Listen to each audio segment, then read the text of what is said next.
The daily code snippet. Sometimes you may want to hide label text to avoid redundancy if sighted users are able to determine the label through visual cues. In this case, you can add CSS to create a class and hide the label element. Here is an example. It has a for attribute for search that binds it to the input for search. But it also has a submit button that has text associated with it that also says search. It is not necessary to add the additional text search because the submit button is already labeled search. However, someone using a screen reader would need to have the input element identified to them as a search element. Another way of handling this would be to add an aria-label attribute to identify the input rather than a label element.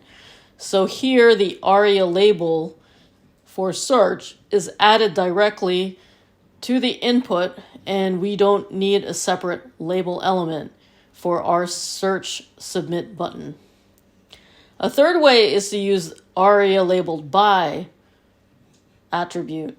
The value of the ID attribute of the button element is used by the aria-labelledby attribute.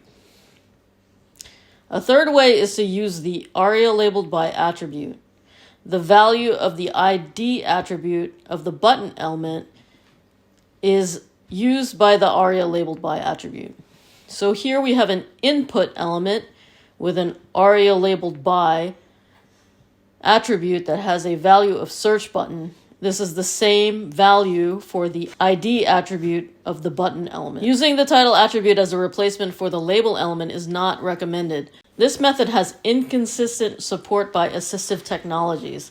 This is likely because the title attribute for the input element can be used for non-essential information like a tooltip when hovering over a form field for sighted users. So here you can see that we have a title attribute for search attached to the input element and a button element.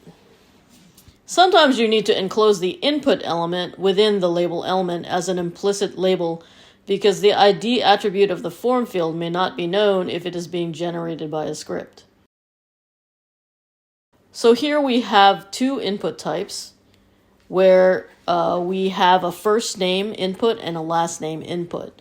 Neither has an ID attribute to which we can bind the label for attributes. So in this case, the label element contains the text for first name as well as the input for first name.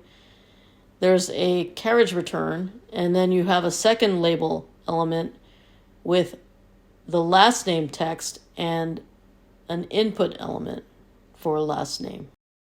Presented by Designers Learn Code.